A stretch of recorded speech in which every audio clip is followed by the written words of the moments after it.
In this video, we're going to go over the light dependent resistor, and its schematic symbol usually looks like that. It's a resistor with a circle around it and arrows coming in, which usually when it comes to schematic symbols indicates that you have light coming in. And I'll move that light over. Let's see if we can get a better look. There we go. That's pretty good. So there you can see the actual component. It really resembles the schematic symbol right there. So in any case, this component, it's a light dependent resistor, also commonly called a photoresistor, but I usually call it light dependent resistor and abbreviate it LDR when I write it down. So its resistance depends on light, and it's actually, I got the meter set to measure resistance, and for this particular meter, red probe's always there. Sometimes you got to move the red probe depending on what you're measuring. Black is almost always calm. So in any case, it's auto ranging meter, and we will zoom in so we can see a little easier right there. So I got the leads right next to each other. Not a whole lot of space, but in any case, with the light level we got right now, it's about 800 ohms of resistance. I cover it with my finger. Now it's about 10,000 ohms of resistance. I can cover it with this alligator clip cover, and I need to lift it up so I can get to the probes right there. But with that darkness, there we got 1.7 kilo ohms, but there's a little hole up there. And now we got over 200 kilo ohms, over 200,000 ohms of resistance right there. So pretty straightforward, and we can get it to almost 0 ohms of resistance with really bright light. I'm not gonna go through this way too much. So the alligator clip cover, there's the alligator clip. If you clip it to something, they slide on and off relatively easily right there. So that's a nice way to cover light dependent resistors and photodiodes. So what we're gonna do, we have 10 volts at the power supply right there.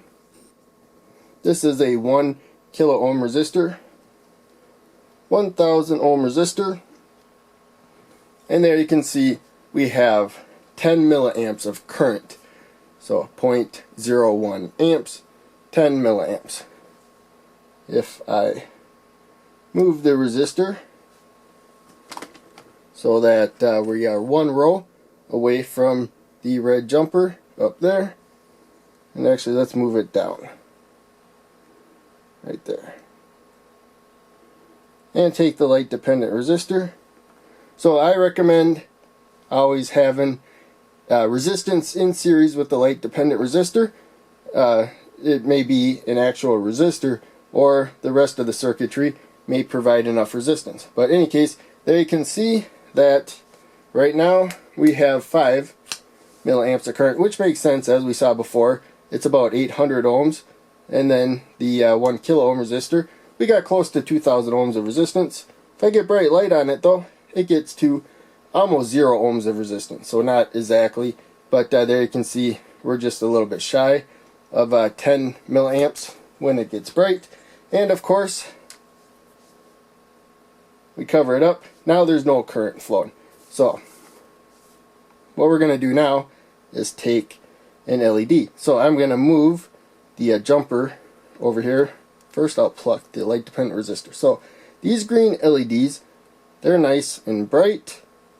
They do have the property of I'm off. That's the problem. There we go. So long lead, the anode connected to the resistor, short lead, the cathode connected to that jumper. So this is blocking about 3 volts. That's why we have 7 milliamps of current. But with the green LED, that's still really bright. 7 milliamps of current. That's really about all the current you ever need. Even when it is fairly bright, you can usually see the LED. And actually in person you can see it pretty good. The camera's kind of washing it out. But in any case, it's not looking as good on camera as in person. In any case, there we got about 7 milliamps of current. And so I will make space for the light dependent resistor again, and for the light dependent resistor, and there you can see if the light gets bright enough, we have about the full current right there, and if we make it dark enough, then the LED turns off pretty much completely. There we go, we got it off, and there you can see when I get the shade over there, the LED is not on. So let's do another thing. We have the 1 kilo ohm resistor to make sure, and the lamp wasn't at its bright setting. So we have the 1 kilo ohm resistor to make sure we always have 1,000 ohms of resistance, because this gets really close to 0 ohms when it gets bright enough. So I can pretty easily get it to like 60 ohms and whatnot, 30 ohms. And so what we're going to do is, let's shuffle this over so it's a little easier to see with where the camera is. There we go. So we're going to take a 100,000 ohm resistor. We're going to put that parallel to the light dependent resistor. So now there's current going through the 100,000 ohm resistor and through the light dependent resistor, so that now still, as you can see, if we get it bright enough, we'll actually have a little bit more current right there. So it's just shy of 7 milliamps of current. And if we get it dark enough, let's turn this off. As we saw before, we could get the LED off completely.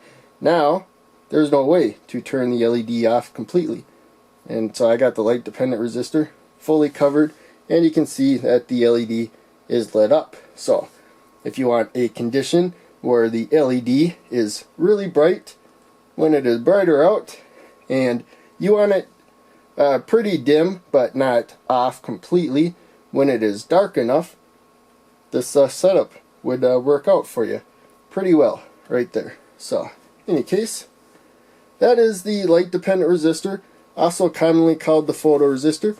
As a reminder, there is the schematic symbol, and so this is one of the first components that really makes electronic circuits more interesting.